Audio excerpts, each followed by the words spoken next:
Livro O Diálogo, Santa Catarina de Sena. Capítulo 13. Oração à Misericórdia Divina.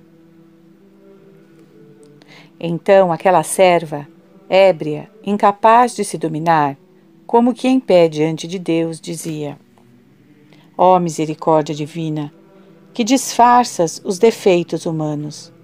Não me espanto de que digas a quem deixa o pecado mortal e volta a ti. Não me lembrarei mais de que me ofendeste. Não, misericórdia inefável, não me espanto de que fales assim a quem se converte. Surpreende-me que digas sobre os que te combatem.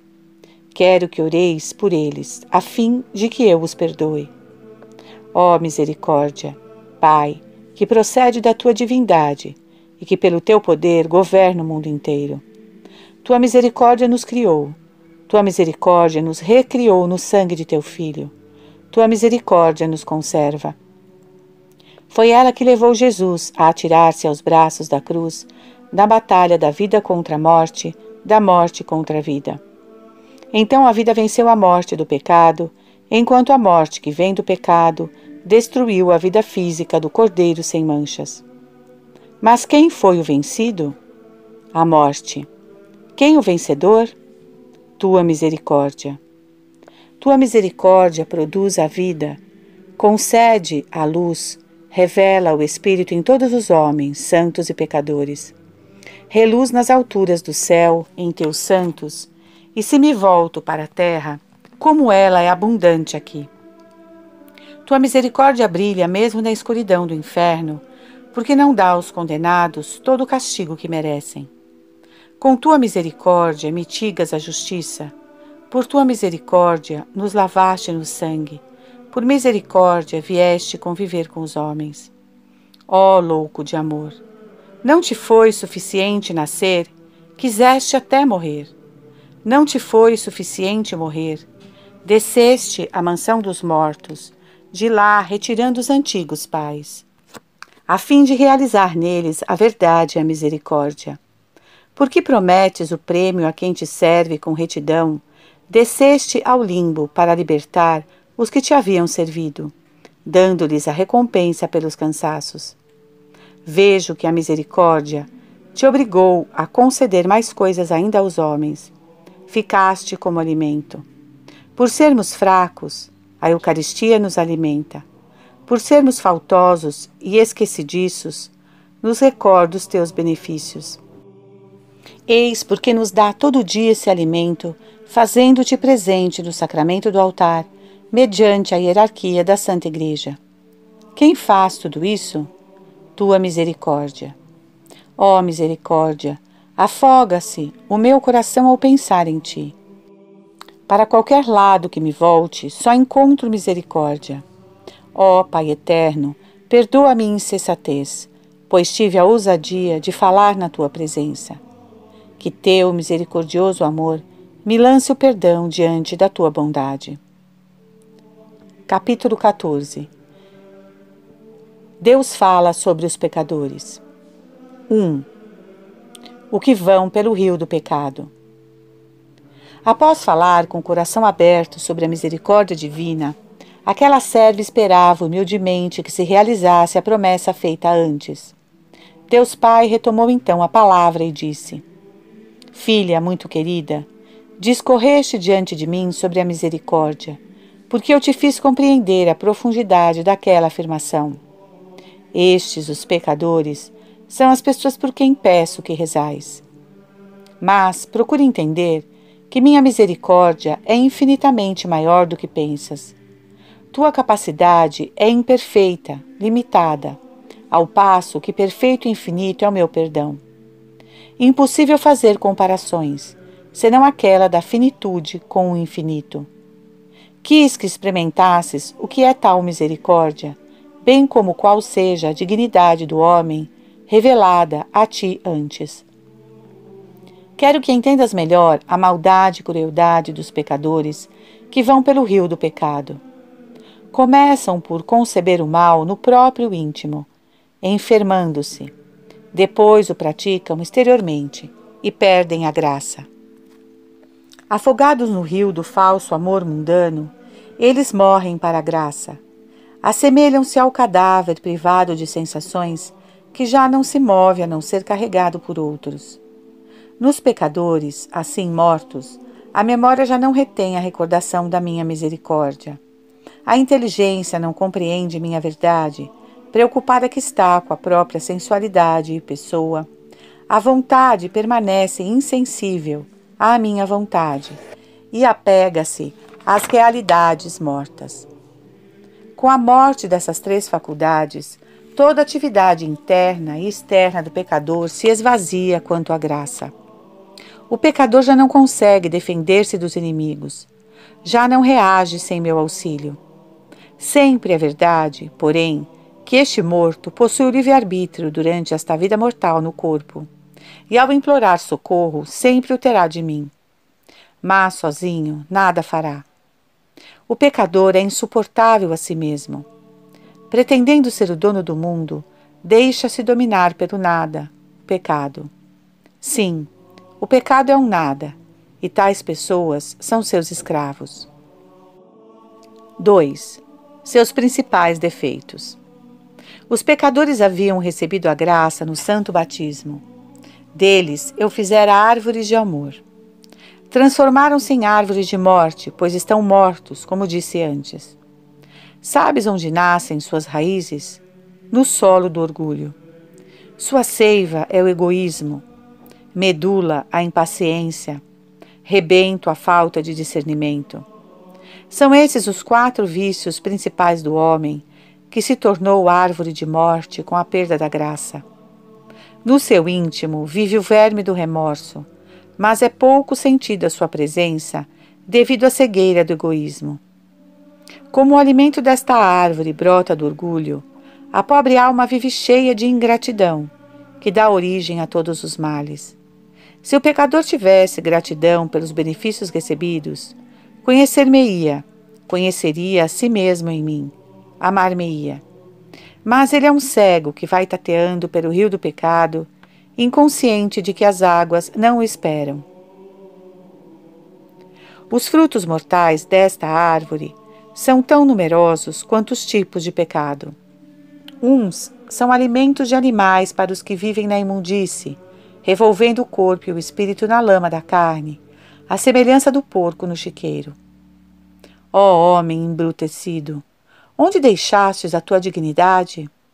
Eras irmão dos anjos, e agora não passas de um feio animal. Tais pessoas vivem em tal baixeza que não somente eu, suma pureza, apenas consigo tolerá-los, até os demônios, dos quais se fizeram amigos escravos, não aguentam diante de pecados tão imundos. Nenhum pecado é abominável como este, nem há outro que tanto escureça a inteligência humana. Os filósofos pagãos, que não possuíam a luz da fé, compreenderam isso através da natureza. Para melhor estudar, guardavam a continência. Também afastavam de si as riquezas, a fim de que sua preocupação não desenvolvesse o coração. Não age assim o falso cristão. Cheio de maldade, por própria culpa perde a graça. Outros pecados ficam nos bens materiais, como nos avarentos e gananciosos. Estes fazem como as toupeiras, que se alimentam de terra até a morte. Só que estes pecadores, ao chegar o dia da morte, já não têm mais cura. Gananciosos, eles negociam o tempo. São usurários, cruéis, ladrões. Sua memória se esquece dos meus benefícios. Em caso contrário, deixariam de ser cruéis consigo mesmos e com os outros. De si mesmos teriam pena, praticando as virtudes. Dos outros, pelo serviço da caridade. E como são numerosos os males provenientes deste maldito vício. Quantos homicídios, furtos, rapinas, lucros ilícitos, ruindade de coração, injustiças. Ele mata a alma, torna escrava dos bens materiais, negligente em observar os meus mandamentos. O ganancioso avarento não ama ninguém, a não ser por interesse pessoal. A ganância nasce do orgulho e alimenta o orgulho. Um procede do outro, já que ambos a tudo antepõem a fama pessoal. De um mal passa a outro, indo sempre para o pior. O orgulho do homem, cheio de si, é um fogo. Produz a fumaça da vanglória e a vaidade do coração. Gloria-se de coisas que nem lhe pertencem. O orgulho é a raiz de todos os vícios. O principal deles é a procura de boa fama. Seguem o desejo de suplantar os demais, o fingimento interior, interesseiro e egoísta, a dupla face. Enquanto a boca diz uma coisa, o coração pensa outra.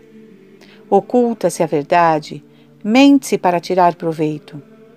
O orgulho produz ainda a inveja, verme que corrói o homem interiormente e não o deixa ser feliz com o verdadeiro bem pessoal e alheio.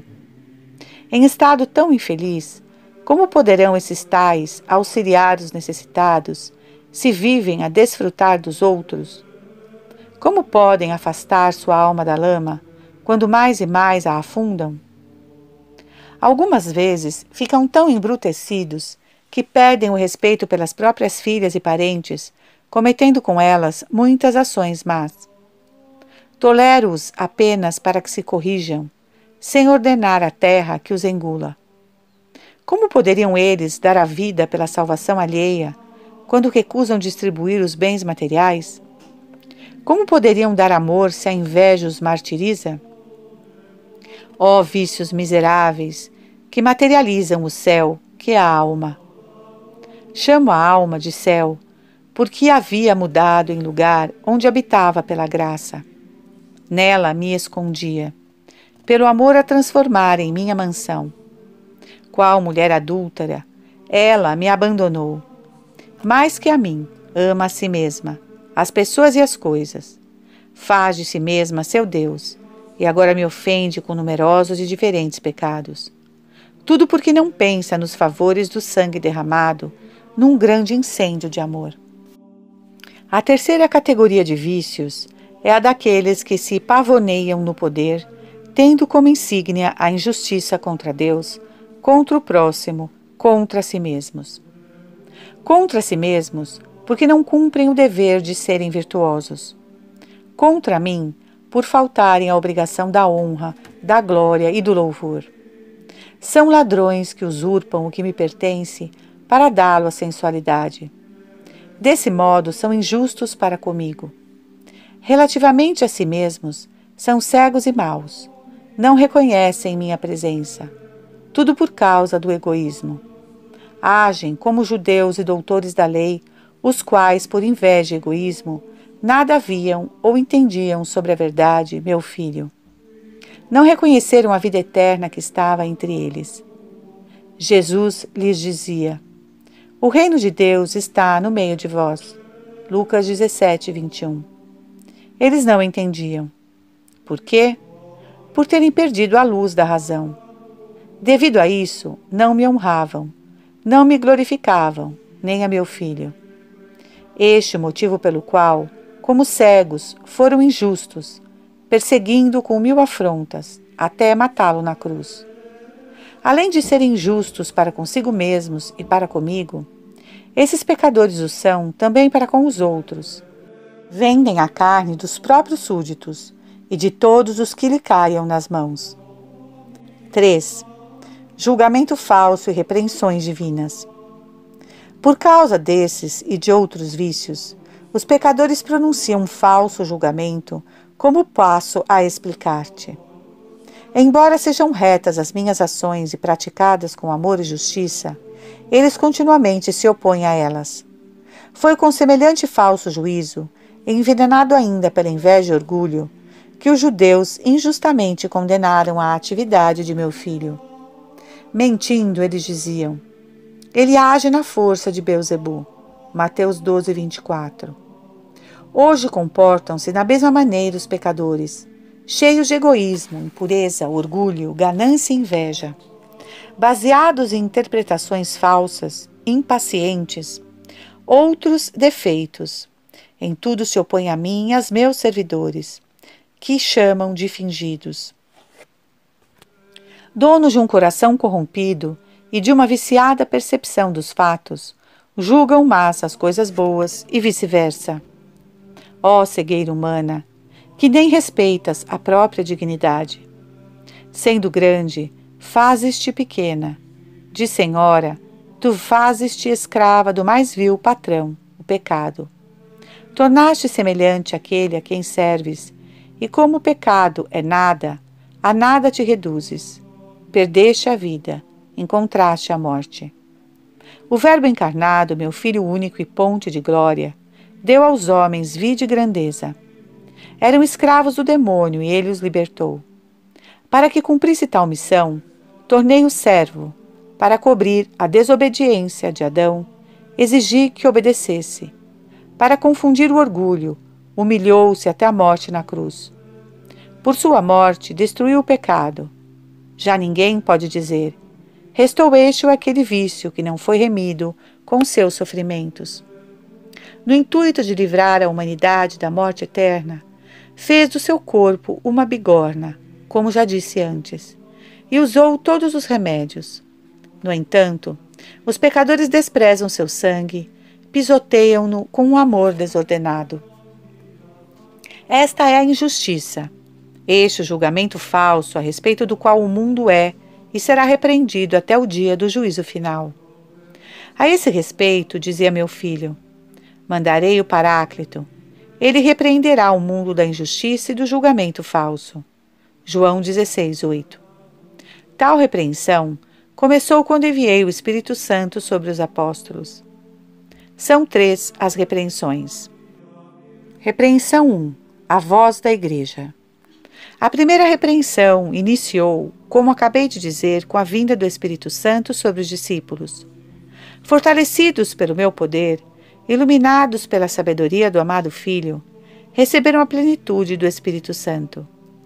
Este, que é uma coisa só comigo e com o meu Filho, repreendeu então o mundo pela boca dos apóstolos, através da mensagem de Cristo. Por tal forma, eles e os sucessores que ouviram a verdade, repreendem o mundo. É a mesma perene repreensão sempre feita ao mundo pelas Escrituras Sagradas e pelos meus servidores. Coloco o Espírito em seus lábios e eles dizem a verdade, da mesma forma como o demônio se põe na boca dos seus asseclas, que pecaminosamente vão pelo rio do pecado.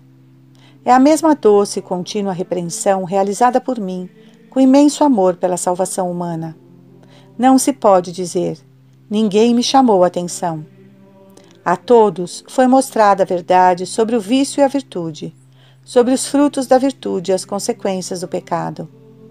Para que odiassem o mal e amassem o bem, a todos foi oferecido o amor e o santo temor. Nem foi um anjo a lhes revelar a mensagem da verdade, de modo que pusessem excusar-se, dizendo: o anjo é um espírito feliz, não padece, não sente as fraquezas da carne como nós, ou o peso do corpo. Não, não podem falar assim, pois enviei-lhes o Filho, homem mortal como vós. E os demais seguidores do meu Filho, como eram? Criaturas mortais e passíveis como vós, sujeitos às luzes da carne contra o espírito. Assim aconteceu com o glorioso apóstolo Paulo, assim com os outros santos. Cada um deles, a seu modo, sofreu as tentações da sensibilidade. Permiti e ainda permito essas dificuldades para o crescimento da graça e das virtudes nas almas. Como vós, os santos nasceram no pecado, nutriram-se do mesmo alimento eucarístico. Também eu sou o mesmo Deus daquelas épocas. Meu poder não diminuiu. Posso, quero e sei socorrer a quem deseja ser por mim socorrido. Assim os pecadores abandonam o rio do pecado e vão pela ponte, vivendo a mensagem do meu Filho. Repreensão 2. O juízo particular. Os pecadores não podem desculpar-se. Continuamente são por mim convidados ao conhecimento da verdade. Não se corrigindo enquanto podem fazê-lo, uma segunda repreensão os condenará. Ela acontece no último instante da vida, quando meu Filho chamar: Surgite mortui venit ad judicium. Levantai-vos, ó mortos, vinde para o julgamento. Tu que morreste para a graça, e morto chegas ao fim da vida terrena, levanta-te, aproxima-te do Supremo Juiz. Aproxima-te com tua maldade, com teus julgamentos falsos, com a lâmpada da fé apagada. No santo batismo, ela foi-te entregue acesa. Tu a apagaste com o sopro do orgulho e da vaidade do coração, usados como velas, enfunadas às ventanias contrárias à salvação. O amor da fama soprava teu amor próprio, egoísmo, e tu corrias alegre pelo rio dos prazeres mundanos. Seguias a frágil carne e as incitações do demônio, as tentações. Tua vontade era um pano retesado, e o diabo te conduziu pela estrada do mal, junto com ele, para a eterna condenação. Filha muito querida, esta segunda repreensão se dá no fim da vida, quando não há mais remédio. Ao chegar o instante da morte, o homem sente remorso. Já afirmei que ele é um verme cego por causa do egoísmo. No instante final, quando a pessoa compreende que não pode fugir das minhas mãos, esse verme recupera a visão e atormenta interiormente a pessoa, fazendo ver que por própria culpa chegou a tão triste situação. Se o pecador se deixa iluminar e se arrepender, não por medo dos castigos infernais, mas por ter ofendido a suma e eterna bondade, ainda será perdoado. Mas se ultrapassar o momento da morte nas trevas, no remorso, sem esperança no sangue, ou então lamentando-se apenas pela infelicidade em que se acha, e não por ter me ofendido, irá para a perdição.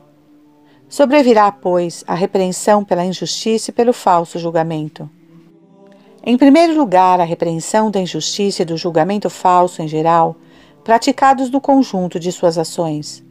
Depois, em particular, do último instante, quando o pecador considera seu pecado maior que minha misericórdia. Este é o pecado que não será perdoado nem aqui nem no além. O desprezo voluntário da minha misericórdia constitui pecado mais grave que todos os anteriores. Nesse sentido, o desespero de Judas desagradou-me e foi mais grave que a sua traição. Também para meu filho. É por causa deste último julgamento falso que o pecador sofre a repreensão, ou seja, porque acha que sua falta é maior que meu perdão. Este é o motivo da punição, indo sofrer eternamente com os demônios. A repreensão da injustiça acontece porque os pecadores sentem mais tristeza pelos próprios danos que por me terem ofendido. São injustos no sentido de que não atribuem a mim o que me pertence e a si o que é deles. A mim deveriam oferecer o amor, a tristeza e contrição dos pecados cometidos. Mas agem no sentido oposto, só demonstrando autocompaixão e angústia pelo castigo que lhes merecem seus pecados. Como vês, são injustos, e por tal motivo são punidos por uma e outra coisa. Já que desprezaram meu perdão, com justiça mando-os ao castigo. Juntamente com a escrava, a sensualidade e o tirano demônio, a quem na sensualidade serviam. Já que solidariamente me ofenderam, juntos serão punidos e atormentados. Os próprios demônios, encarregados por mim de cumprir a sentença de justiça, atormentá-los-á. Filha, tua linguagem é incapaz de descrever os sofrimentos desses infelizes. Sendo três os vícios principais: egoísmo, medo de perder a boa fama e orgulho, aos quais se acrescentam a injustiça, a maldade e vergonhosos pecados. No inferno, os pecadores padecem 4 tormentos principais. Primeiro tormento é a ausência da minha visão. Um sofrimento tão grande que os condenados, se fosse possível, prefeririam sofrer o fogo vendo-me que ficar dele sem me ver. Segundo tormento, como consequência, é o remorso que corrói interiormente o pecador privado de mim, longe da conversação dos anjos, a conviver com os demônios. Aliás, a visão do diabo constitui o terceiro tormento. Ao vê-lo, duplica-se o sofrer. No céu, os bem-aventurados exultam com minha visão e sentem rejuvenescer o prêmio recebido pelas fadigas amorosamente suportadas no mundo. Da mesma forma, mas em sentido contrário, os infelizes danados veem crescer seus padecimentos ao verem os demônios. Nestes, eles se conhecem melhor, entendendo que por própria culpa mereceram o castigo. Assim o remorso os martiriza e jamais cessará o ardor da consciência. Muito grande é este tormento, porque o diabo é visto no próprio ser. Tão horrível é sua fealdade, que a mente humana não consegue imaginar. Se ainda o recordas, já te mostrei o demônio, uma vez assim como ele é. Foi por um átimo de tempo. Quando retornaste aos sentidos, preferias caminhar por uma estrada de fogo até o juízo final que tornara a vê-lo. No entanto, apesar do que viste, ignora sua fealdade, especialmente porque, segundo a justiça divina, ele é um visto mais ou menos horrível pelos condenados segundo a gravidade das culpas. Quarto tormento é o fogo, um fogo que arde sem consumir, sem destruir o ser humano. É algo de imaterial que não destrói a alma incorpórea. Na minha justiça, permito que tal fogo queime, faça padecer, aflija, mas não destrua. É ardente e fere de modo crudelíssimo em muitas maneiras, conforme a diversidade das culpas. A uns mais, a outros menos, segundo a gravidade dos pecados. Estes 4 tormentos derivam os demais: o frio, o calor, o ranger de dentes. Como vês, repreendendo os pecadores nesta vida por seus julgamentos, falsos e injustiças, e se não se corrigem, faço-lhes uma segunda repreensão na hora da morte. Pela ausência de esperança e arrependimento, sobrevém-lhes a morte eterna e indizível infelicidade. Repreensão 3. O juízo final. Falta-me discorrer sobre a terceira repreensão, o juízo final. Já falei das 2 primeiras repreensões, passo a tratar do julgamento geral, quando a alma do condenado sentirá renovar-se o seu tormento, e mesmo aumentar, com a recuperação do corpo. Será um padecimento intolerável, acompanhado de muita confusão e vergonha. Quero que entendas quanto se enganam os pecadores neste mundo. Por ocasião do juízo final, o Verbo encarnado virá com divina majestade para repreender o mundo. Não mais se apresentará pobrezinho, na forma como nasceu da Virgem numa estrebaria, entre animais, para morrer depois no meio de ladrões. Naquela ocasião, ocultei nele o meu poder e permiti que suportasse penas e dores como homem. A natureza divina se unira à humana, e foi enquanto homem que sofreu para reparar nossas culpas. No juízo final não será assim, pois virá com poder a fim de julgar. As criaturas humanas estremecerão, e ele a cada um dará a sentença conforme o merecimento. Tua língua não consegue exprimir o que sucederá aos condenados.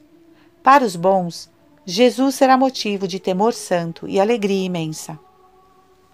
Em si mesmo, meu filho não terá diferenças, pois sendo Deus, é imutável. Ele é uma só coisa comigo. Pela glória da ressurreição, até pela sua natureza humana, não padece mudanças. Mas os condenados não o verão assim. Olhá-lo-ão com vista obscurecida e horrível, como lhes é próprio. O olho doentio, mesmo diante do sol, somente vê a escuridão, ao passo que o olho sadio vê apenas luz. Não que o sol, em sua luz, transforme-se diante do cego ou daquele que possui bons olhos. O defeito está na cegueira. O mesmo acontece com os condenados. Verão o ressuscitado em escuridão, na confusão, no ódio.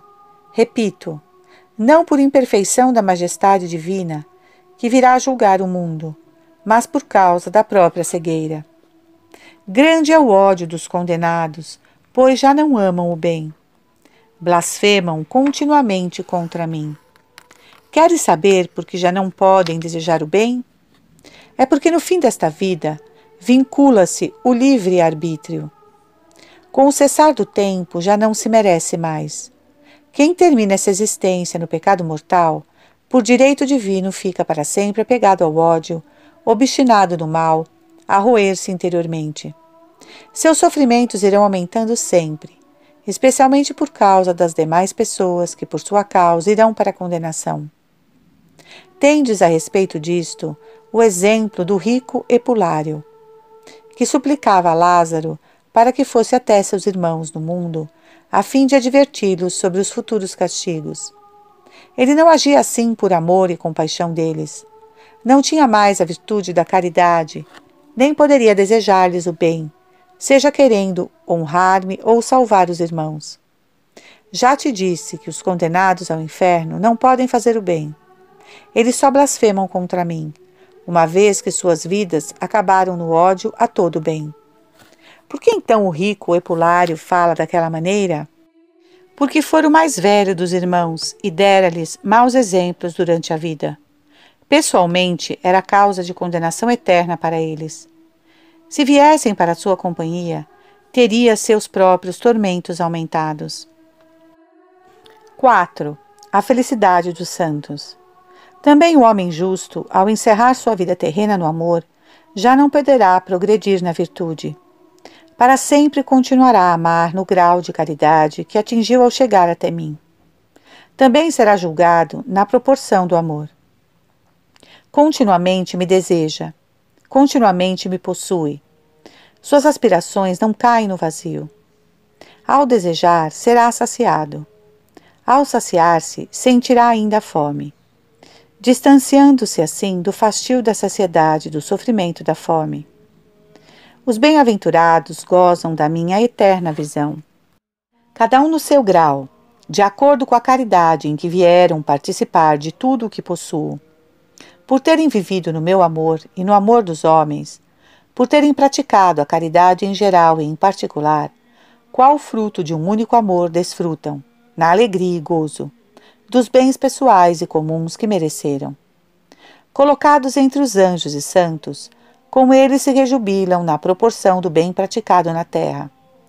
Entre si, congraçados na caridade, os bem-aventurados, de modo especial, comunicam-se com aqueles que amaram no mundo. Realizam-no naquele mesmo amor que os fez crescer na graça e nas virtudes. Na terra ajudavam-se uns aos outros, a glorificar-me, a louvar-me em si mesmos e nos outros. Tal amor continua na eternidade. Conservam-no, partilham-no, profundamente entre si, com maior intensidade, até associando-se à felicidade geral. Não penses que a felicidade celeste seja apenas individual. Não, ela é participada por todos os cidadãos da pátria, homens e anjos.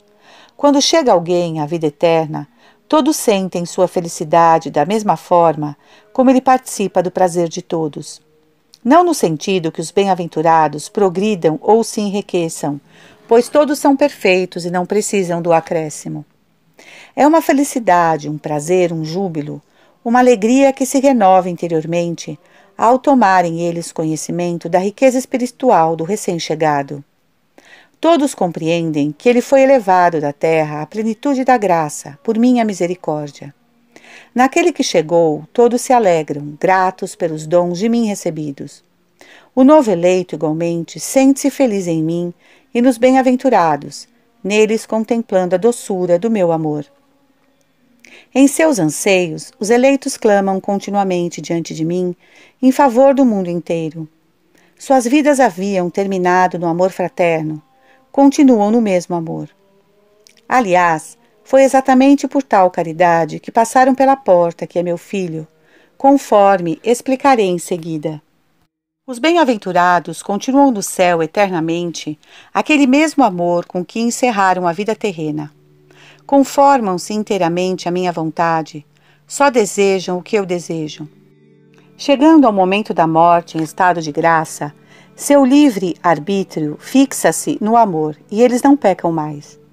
Suas vontades identificam-se com a minha. Se um pai ou uma mãe vêm, ou em sentido contrário, se um filho vê os pais no inferno, não se perturbam. Até se alegram por ver tal pessoa punida, como se fosse inimigo seu. Os bem-aventurados em nada se distanciam de mim. Seus desejos estão saciados. Anseiam em ver-me glorificado por vós, viandantes e peregrinos que sois em direção à morte. Aspirando por minha honra, querem vossa salvação e sempre rogam por vós. De minha parte, escuto seus pedidos naquilo em que vós, por maldade, não opondes resistência à minha bondade.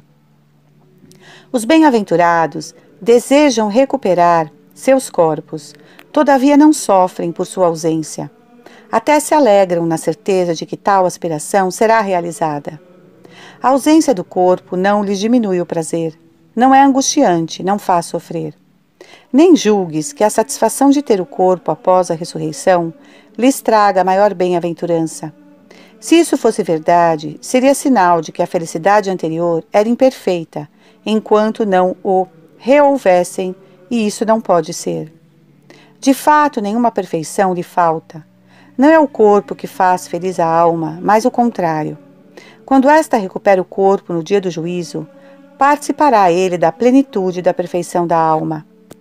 Naquele dia, esta se fixará para sempre em mim, e o corpo, em tal união, ficará imortal, sutil, leve. Deve saber que o corpo ressuscitado pode atravessar uma parede que o fogo e a água não o ofendem. Tal propriedade lhe advém não de uma virtude própria, mas por uma força que gratuitamente concedo à alma, que foi criada à minha imagem e semelhança no inefável ato de amor. Tua inteligência não dispõe da capacidade necessária para entender, nem teus ouvidos para escutar, a língua para narrar e o coração para sentir qual é a felicidade dos santos. Que prazer sentem na minha visão, que satisfação ao recuperar o corpo glorificado. Até o juízo final não o possuem, mas sem sofrimento. Suas almas já são perfeitas e o corpo apenas virá a participar dessa plenitude. Estava eu falando da perfeição que o corpo ressuscitado receberá da humanidade glorificada de Jesus, a qual vos dá a certeza da ressurreição. No seu corpo brilham as chagas, sempre vivas. Conservam-se as cicatrizes a implorar continuamente perdão para vós, a mim, Pai eterno. Os bem-aventurados assemelhar-se-ão a Cristo na alegria e no prazer. Os olhos dos santos serão como os do ressuscitado, as mãos como suas mãos, todo o corpo igual ao seu. Unidos a mim, estarão unidos a Ele, que é uma só coisa comigo. Serão felizes vossos olhos ao ver o corpo ressuscitado de meu Filho. Por quê? Porque a vida dos santos, ao encerrar-se no amor, não muda mais.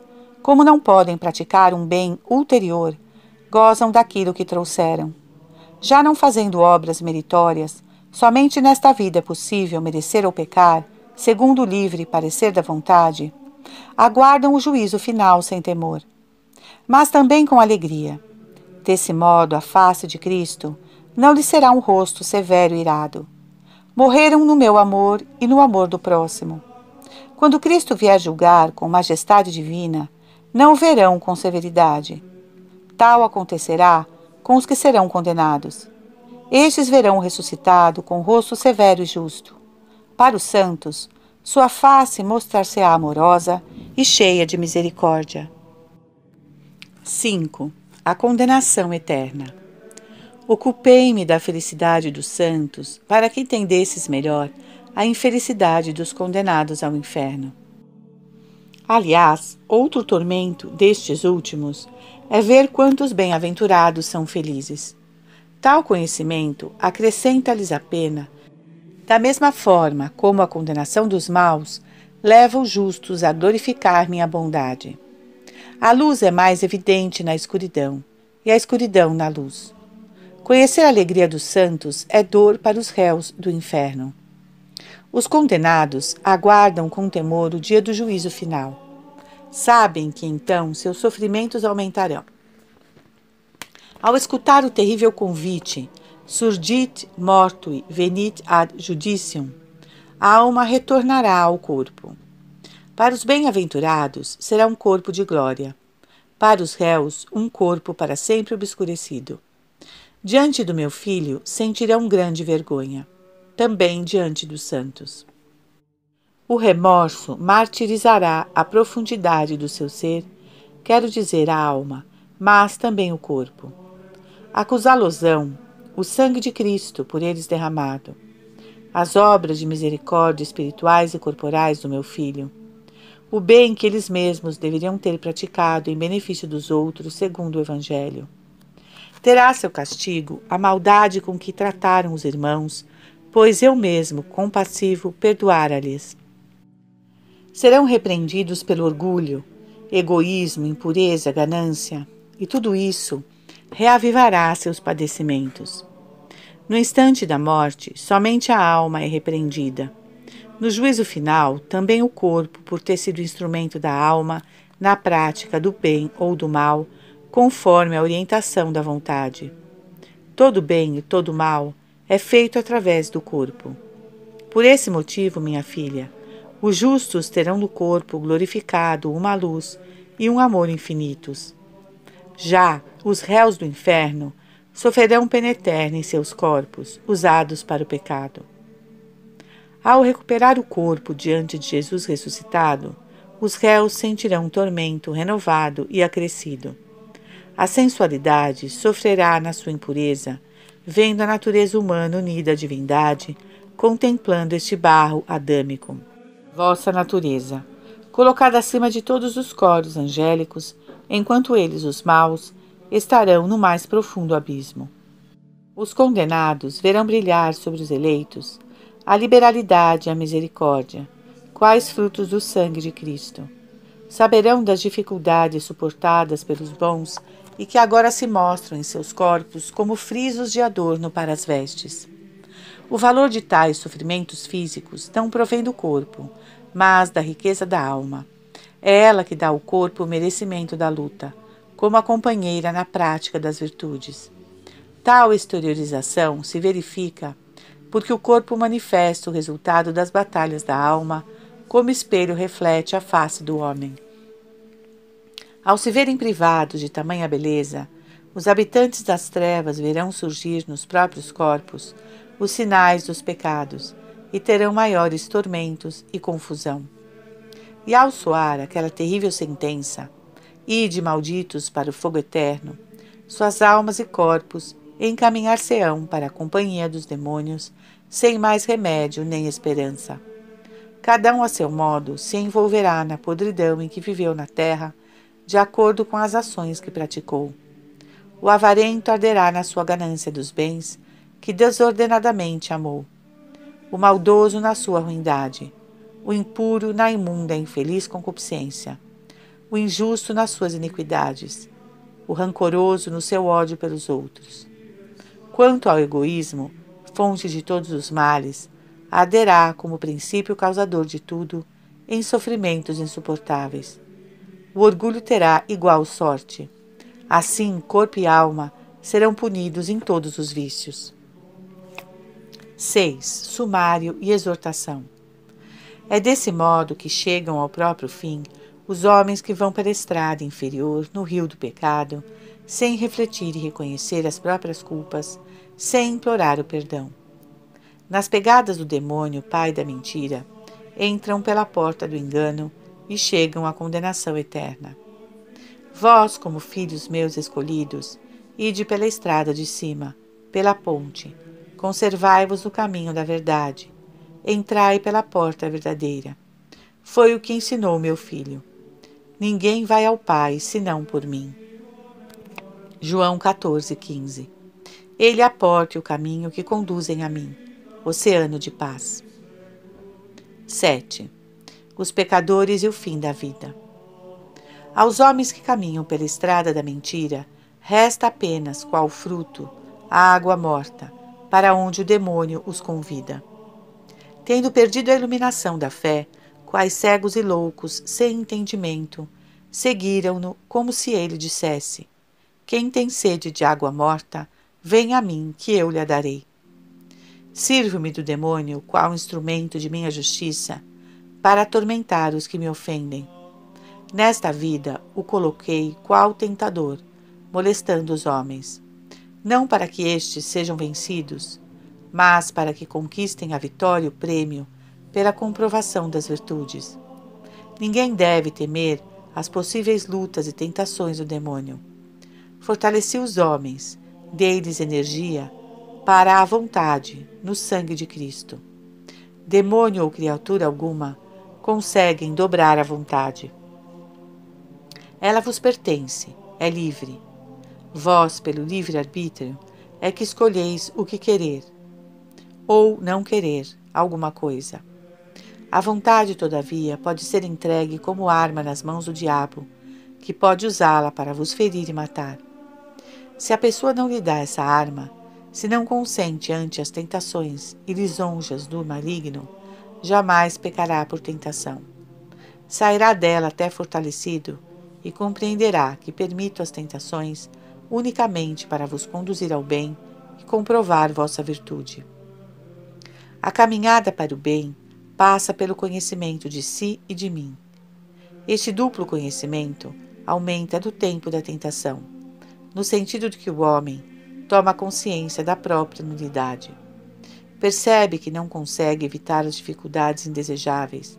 Reconhece minha presença a fortalecer sua vontade para não consentir nos maus pensamentos. Entende que a tentação é permitida por mim. Vê que o demônio é fraco e nada pode além daquilo que lhe permito. Aliás, é por amor, não por maldade, que permito as tentações. Desejo a vossa vitória, não a derrota. Quero que me conheçais e vos conheçais, atingindo uma virtude provada, pois o bem é comprovado em seu contrário. Como vês, os demônios são encarregados por mim de atormentar os condenados ao inferno e de provar a virtude dos que se acham nessa existência. Tal não é a intenção dos demônios, pois nada fazem por amor. Desejariam privar-vos da virtude, mas não o conseguem, a menos que o queirais.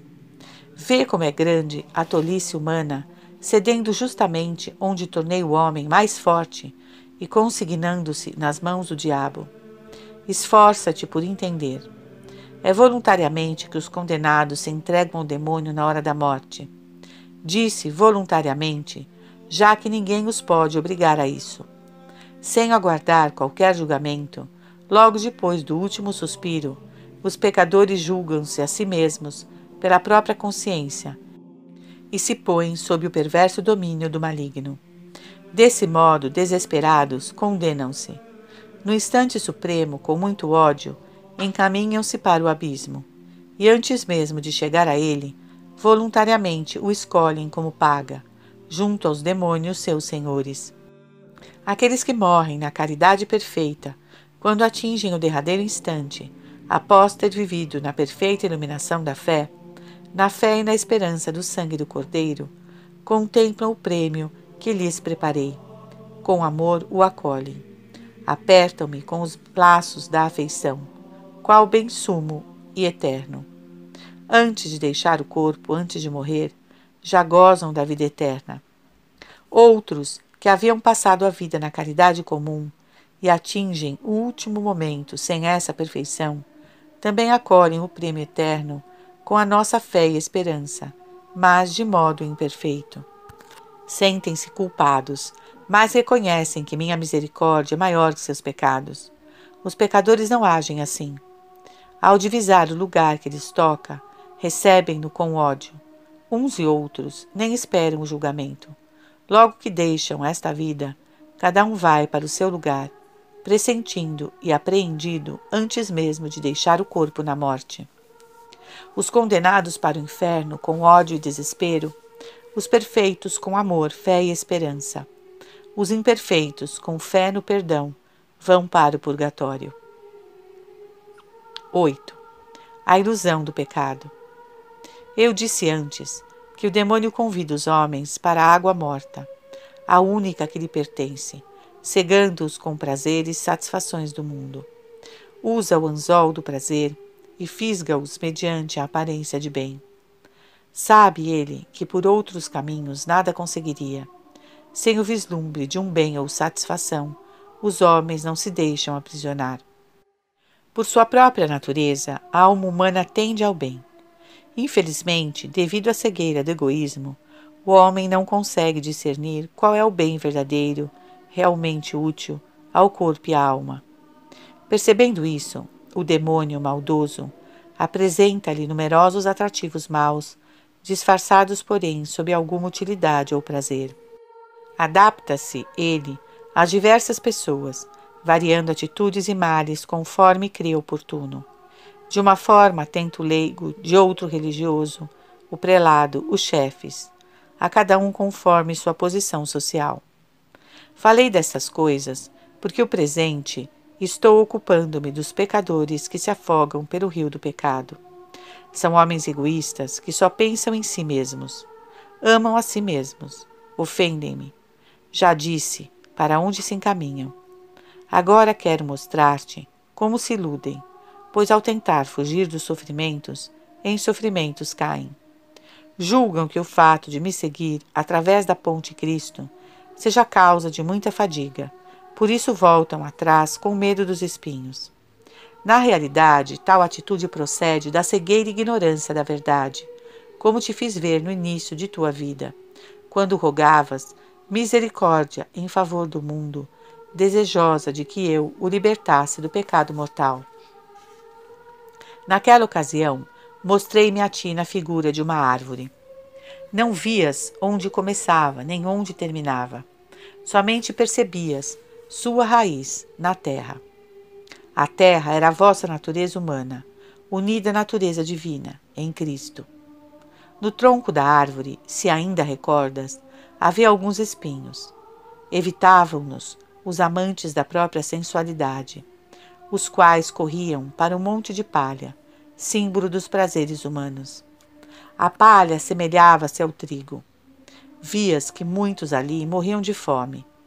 Outros, ao dar-se conta da ilusão, voltavam à árvore, superavam com decisão os espinhos. Essa decisão, antes de ser tomada, parece difícil a quem deseja seguir a estrada da verdade. Há sempre luta entre a consciência de um lado e a sensualidade do outro.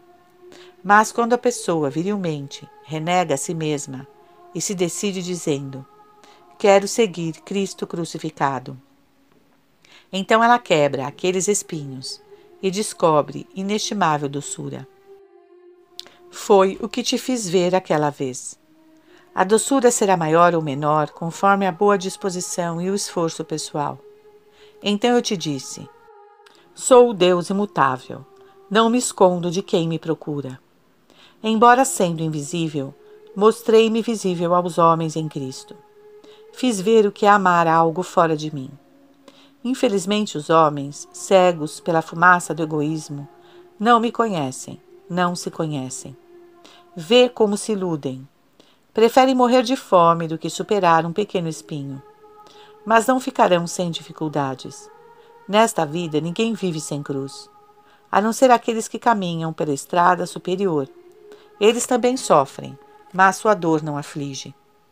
Pelo pecado, como disse acima, o mundo produziu dificuldades e dores, bem como nasceu o rio do pecado, esse mar tempestuoso. Mas para vós eu construí uma ponte, de modo que não vos afogueis. 9. A infelicidade dos pecadores. Expliquei qual é a ilusão dos pecadores no seu desordenado temor e como sou um Deus imutável, livre da acepção de pessoas, unicamente atento ao desejo santo. Foi o que te revelei no simbolismo da árvore. Passo a falar dos que sofrem e dos que não sofrem ante os espinhos e dores que a terra produziu depois do pecado original. Tendo-me ocupado da situação dos pecadores que se deixam iludir pela própria sensualidade, vou explicar-te em que sentido essas pessoas são feridas por tais espinhos. Todos os que nascem e vivem neste mundo passam por fadigas corporais ou espirituais. Sim, também os meus servidores padecem nos seus corpos, mas em seus espíritos não, porque suas vontades estão identificadas com a minha. O que faz o homem sofrer é a vontade. Quanto aos pecadores, sofrem na alma e no corpo. Eles experimentam no mundo as primícias do inferno, como os meus servidores já gozam a garantia do céu. Sabes qual é a grande felicidade dos santos? É possuir a vontade satisfeita em todas as suas aspirações. Ao desejar-me, possuem-me, tendo deixado o peso do corpo que produzia a lei que luta contra o espírito. Na vida terrena, o corpo impediu o perfeito conhecimento da verdade e minha visão face a face. Separando-se do corpo, a vontade dos bem-aventurados realiza-se. Ao desejo de ver-me, corresponde a visão, e com ela a beatitude. Vendo, conhecem-me. Conhecendo, amam-me. Amando, saboreiam-me. Saboreando, realizam-se quanto ao desejo de me ver e conhecer. Desejando, possuem. Possuindo, desejam. Como disse, o sofrimento está distante do desejo e do fastio da saciedade. Como vês, meus servidores são felizes, especialmente na visão celeste. Ela satisfaz seus desejos, sacia suas vontades. Neste sentido, afirmei que a vida eterna consiste na posse das coisas que a vontade deseja, isto é, conhecer-me, ver-me. Já a partir desta vida, meus servidores gozam da eternidade, ao saborearem a causa de sua felicidade. E qual é tal causa? Respondo: é a certeza da minha presença em suas vidas, é o conhecimento da minha verdade. Tal conhecimento se realiza na inteligência, que é o olho da alma. Pupila de tal olho é a fé. Pela iluminação da fé, eles distinguem, conhecem e seguem a estrada-mensagem do Verbo encarnado.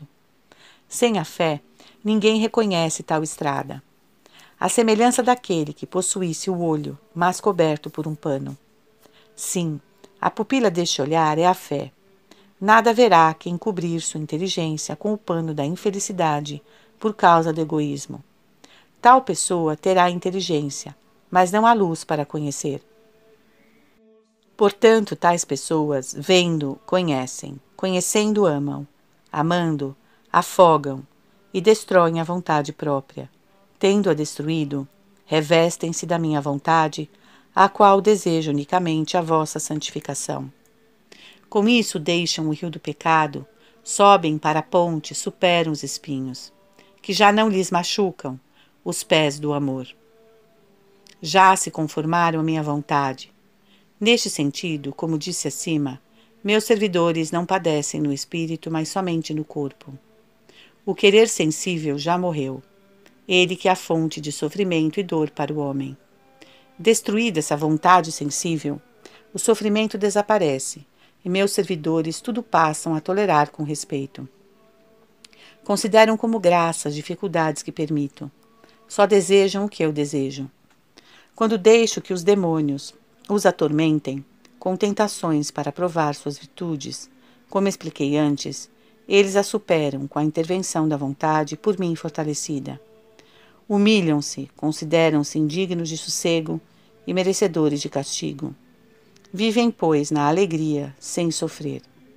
Nas perseguições e adversidades provenientes dos homens, na pobreza ou rebaixamento de posição social, na morte de filhos e pessoas amadas, espinhos produzidos pela terra depois do pecado de Adão, meus servidores tudo suportam com discernimento e fé. Confio em mim, bondade suprema, certos de que somente quero o bem e para o seu bem tudo permito com amor. Após fixar o pensamento em mim, eles olham para si mesmos e reconhecem os próprios defeitos. Na fé sabem que toda virtude será premiada e todo mal punido. Entendem que a menor culpa merece castigo eterno, porque atenta contra a minha bondade infinita. Com gratidão, porque aceito de puni-los nesta vida passageira, dão reparação às suas culpas mediante a contrição interior. Obtêm méritos com a perfeita paciência. Tais esforços terão a paga de um prêmio sem medida. Eles sabem que, devido à transitoriedade do tempo, são de pouca monta os sofrimentos desta vida. O tempo é como a ponta de uma agulha, nada mais. Acabado o tempo, também a dor cessa. Como vês, é passageira a dor. Pacientemente, sem prejuízo interior, esses homens superam os acontecimentos adversos. Seus corações estão livres do amor sensível e unidos a mim na caridade. Realmente já possuem no mundo a garantia do céu. Na água não se molham, sobre espinhos não se ferem. Tendo-me conhecido, procuram o bem supremo, onde de fato ele está, ou seja, no Verbo, meu Filho. 10. A fé morta dos pecadores. Disse tais coisas para que saibas melhor como os pecadores, pela acenada ilusão, vivem na certeza do inferno. Agora explico a origem de tal ilusão, a falta de fé proveniente do egoísmo. Da mesma maneira como a verdade é conhecida na luz da fé, assim a mentira e a ilusão brotam da falta de fé. Falo da falta de fé nos batizados, pois no batismo ela lhes foi dada. Ao chegar à idade da razão, os batizados que escolhem a vida virtuosa conservam a luz da fé e praticam o bem em benefício dos outros. Comportam-se como a mulher que gera um filho e o entrega vivo ao marido. Fazem o mesmo para comigo, esposo da alma, oferecendo-me virtudes vivas na caridade. Diverso é o comportamento dos pecadores. Ao atingir a idade da razão, não exercitam a fé, nem praticam o bem na vida da graça, mas geram obras mortas. Suas ações, praticadas em estado de pecado, sem a iluminação da fé, são obras mortas. Do batismo conservam só a recordação, não a graça. O olhar da fé se obscurece pelo egoísmo e já não podem ver. Deles se diz que possuem a fé, não as obras. Tiago 2,26. Com a fé morta e encoberta pelo modo dito acima, eles não reconhecem o próprio nada, ignoram os seus defeitos, esquecem-se dos benefícios meus, pois de mim receberam o ser e as demais perfeições. Ignorantes de mim e de si, ao invés de odiar, eles amam a sensualidade, realizam suas tendências, cometem muitos pecados mortais. Não me amam, nem amam o próximo, a quem quero bem. Não procuram fazer o que me agrada, isto é, não praticam as virtudes verdadeiras e reais. Gosto de ver em vós tais virtudes. Não por interesse, dado que vós não me podeis ser de utilidade. Sou aquele que sou. Êxodos 3,14. Nada existe sem mim, com exceção do pecado, que é privação. O pecado priva o homem de mim, sumo bem, ao tirar-lhe a graça. Para interesse vosso, agradam-me as virtudes. Possuindo-as, terei modo de vos premiar em mim mesmo, vida duradoura que sou. Como vês, a fé dos pecadores é uma fé morta.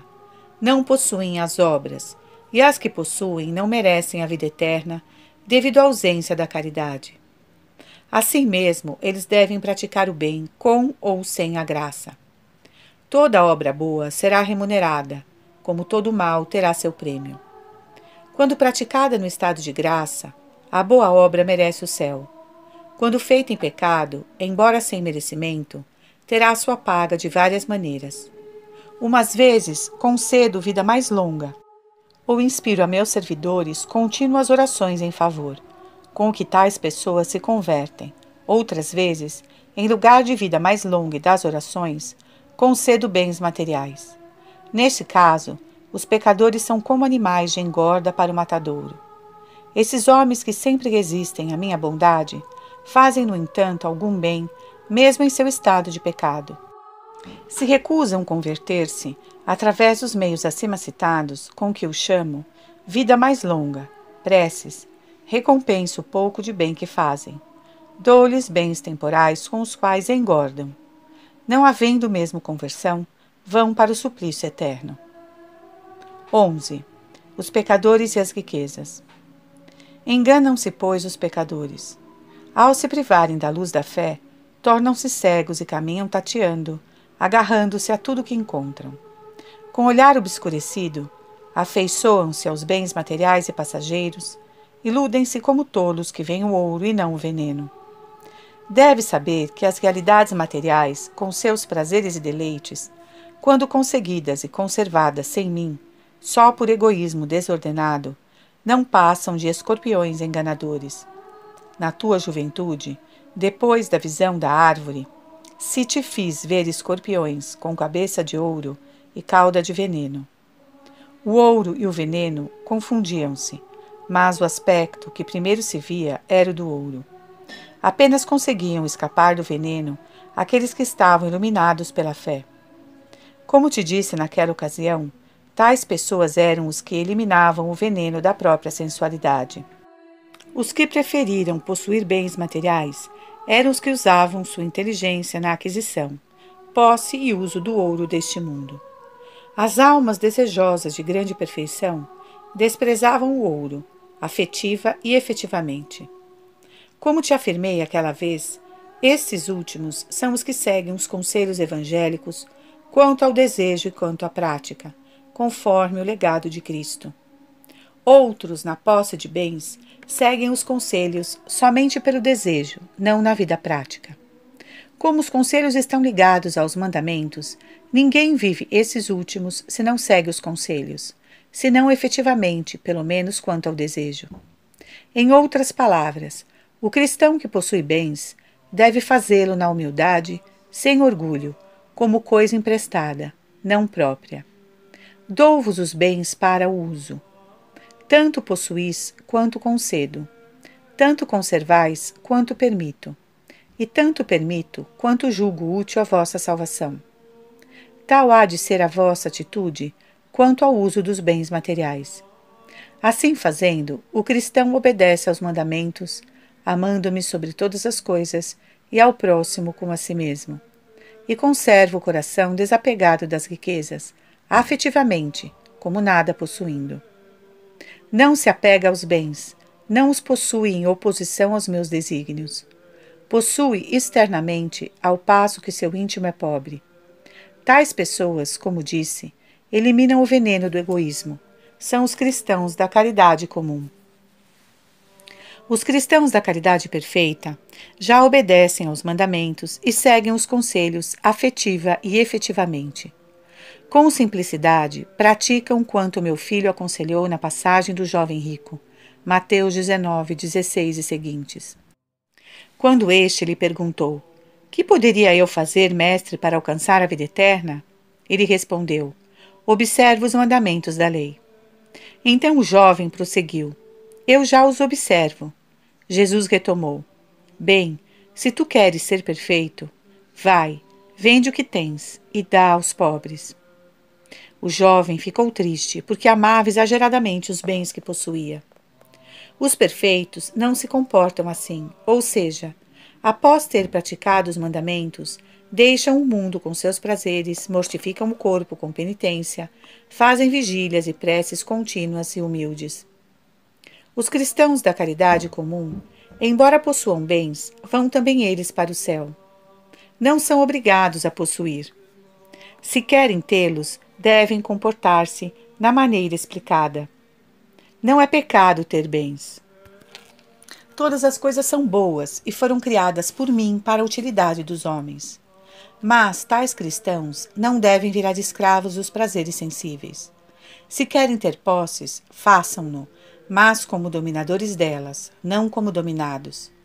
O afeto do coração deve estar em mim, não nas coisas externas. Elas não pertencem aos homens, são dadas em empréstimo. Não tenho preferência por pessoas ou posições sociais, somente pelos desejos do coração. Todo homem, qualquer que seja a sua condição social, tem possibilidade de agradar-me, caso possua uma vontade reta e santa. Quem possui bens materiais dessa forma? Os que anularam o veneno das riquezas, desprezando a sensualidade e amando a virtude. Quem afastar de si o apego desregrado e se orientar para mim na caridade e no santo temor, tal pessoa poderá escolher o estado de vida que quiser. Em qualquer um deles, alcançará a vida eterna.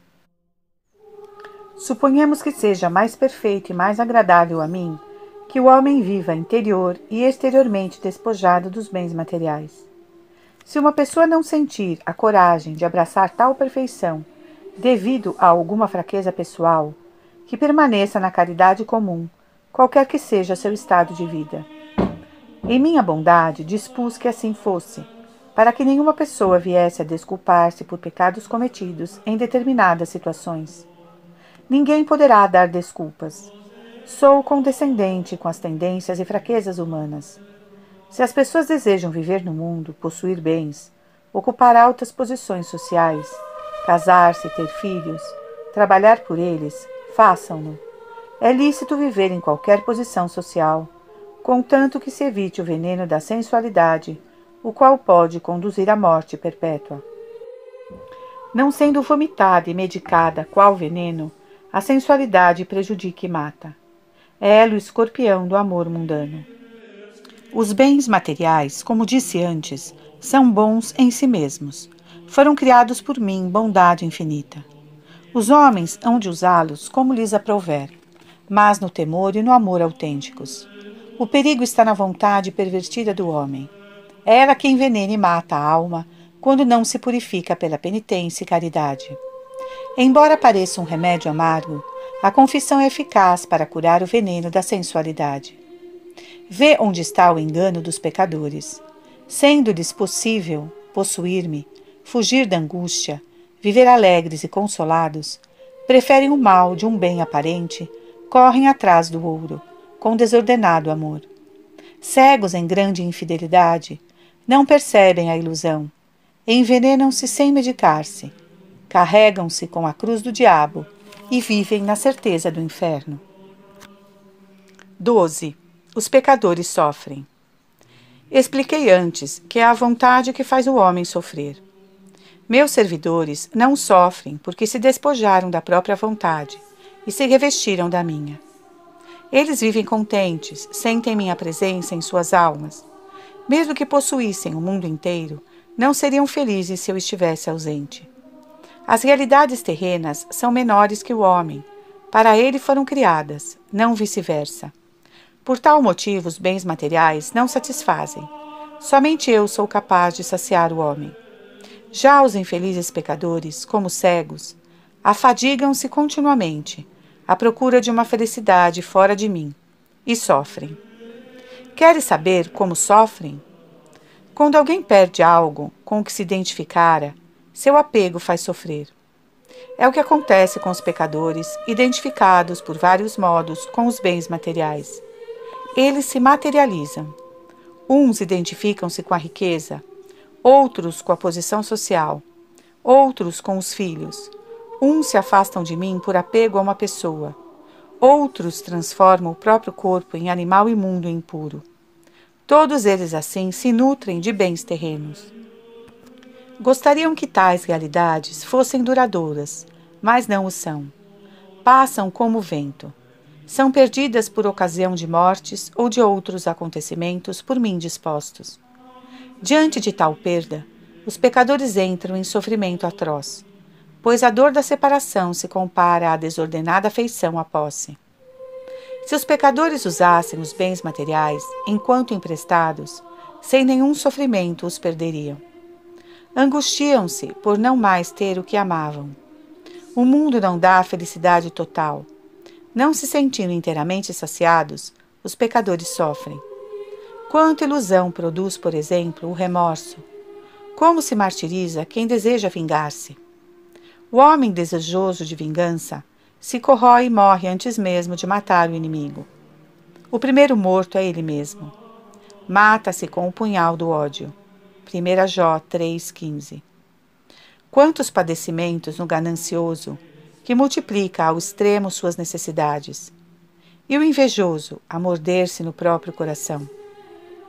Jamais se alegra com a felicidade alheia, angustia-se por falsos temores em tudo quanto se apega. Todos esses carregam-se com a cruz do diabo e experimentam nesta vida a certeza da condenação. Vivem diversificadamente doentes e, se não se corrigem, vão depois para a morte eterna. São homens feridos pelos espinhos das contradições, a torturarem-se interna e externamente. E por cima, sem merecimento algum. Sofrem na alma e no corpo, nada merecem. É sem paciência que padecem esses males. Vivem revoltados, apegando-se aos bens materiais com desordenado amor. Não possuem a graça e a caridade, são árvores mortas, que produzem frutos mortíferos. Vão se afogando na dor pelo rio do pecado. Cheios de ódio, entram pela porta do diabo, atingem as águas mortas e chegam à condenação. 13. Sumário. Compreendes assim como se iludem os pecadores e com que sofrimentos caminharam para a condenação, quais mártires do diabo. Entendeste qual é a nuvem que os cega, vale dizer, o egoísmo, aquele pano que lhes encobre a luz do entendimento, a fé. Venham de onde vierem, as adversidades são instrumentos meus, que fazem meus servidores padecer no corpo. Perseguidos pelo mundo, nada sofrem no espírito. Identificaram-se com a minha vontade e até se alegram em tolerar males por mim. Quanto aos pecadores, como disse, sofrem externa e internamente. Sobretudo internamente. Seja pelo modo de perder quanto amam, seja por desejar o que não conseguem adquirir. Relativamente às consequências derivadas dessas duas atitudes, tua linguagem não é apta a descrevê-las. Como vês, os justos vivem melhor que os pecadores, mesmo aqui na terra. E desse modo tens um quadro geral de como e para onde vão os pecadores. 14. Caminhos da conversão. Passo a falar-te agora dos pecadores que, forçados pelos sofrimentos da vida e medo dos castigos futuros, procuram livrar-se do egoísmo. Envio-lhes contrariedades para que compreendam que esta vida não constitui a meta final, que as realidades terrenas são imperfeitas e passageiras, que sou eu o fim último. Por medo da punição, tais pessoas saem do rio do pecado, vomitando, na confissão, o veneno, que o escorpião neles injetara em forma de ouro. Haviam sido iludidos, mas, ao perceber o engano, aos poucos elas se erguem, e dirigindo-se para a margem, agarram-se à ponte. Mas o temor servil, medo de castigos, sozinhos, não é suficiente para fazer o pecador progredir, limpar sua casa e afastar-se dos pecados mortais. É preciso encher a alma de virtudes, sob o alicerce da caridade. Por si mesmo, o temor servil não dá a vida, dá graça. O pecador há de colocá-lo no primeiro degrau da ponte, os 2 pés do amor, que conduzem até Cristo. É o primeiro degrau na escada do seu corpo. Tal é o primeiro acordar dos escravos do pecado que se convertem, o medo dos castigos. Muitas vezes, os próprios sofrimentos causados pela vida pecaminosa produzem tédio e repulsa. Quando o temor servil é acompanhado pela iluminação da fé, os pecadores passam do mal para o bem. Infelizmente, muitos deles se põem a viver em tal tibieza que com facilidade retrocedem, após ter atingido as margens do rio do pecado. Ventos contrários obrigam-nos a retornar às ondas no caudal tenebroso do pecado. Umas vezes é o vento da prosperidade. Sem ter atingido o primeiro degrau por negligência, ainda sem amor à virtude, o homem retorna aos prazeres desordenados. Outras vezes é o vento da adversidade. Então retrocede por impaciência. Tendo deixado o pecado só por medo das penas, e não porque se trata de uma ofensa contra mim, retorna a ele. Em matéria de virtudes, necessita-se da perseverança. Quem não persevera jamais realiza seus desejos, levando a termo o que começou. Sem perseverança nada se faz. A força da vontade no cumprimento de um ideal supõe essa virtude. Disse antes que os pecadores retornam ao pecado pressionados por diversos fatores. Dentro de si mesmos, por causa da sensualidade, que combate contra o espírito.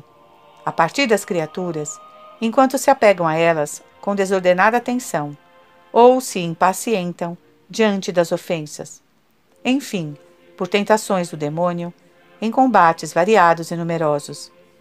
Nesse último caso, às vezes o maligno as despreza, dizendo para confundir: a obra que começaste para nada serve, por causa dos teus pecados.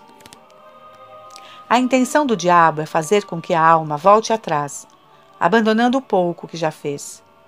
Outras vezes ele procura agradar, insistindo na esperança do meu perdão. Por que cansas? Goza a vida. No fim, arrepender-te-ás e serás perdoado. Com isso ele quer que o homem perca o medo inicial do castigo. Devido a esses e muitos outros motivos, os convertidos desanimam, não são constantes, não perseveram, retrocedem antes de arrancar as raízes do egoísmo. Por presunção, erroneamente, firmam-se na esperança de serem perdoados, continuam a ofender-me, pensam poder contar com a misericórdia. Jamais ofereci ou ofereço minha misericórdia para que me ofendam. A finalidade do meu perdão é que pela misericórdia os pecadores se defendam do demônio e da confusão de espírito. Agem diversamente. Ofendem-me porque sou bom. Prova de que não houve a primeira conversão, ao se deixar o pecado por medo de castigos e sob influxo dos sofrimentos. Faltando a conversão, o pecador não chega ao amor das virtudes, não persevera. A mudança de vida é indispensável. Quem não progride, volta atrás. Assim, os pecadores, se não progridem na virtude, passando do medo ao amor, inevitavelmente retornam ao rio do pecado.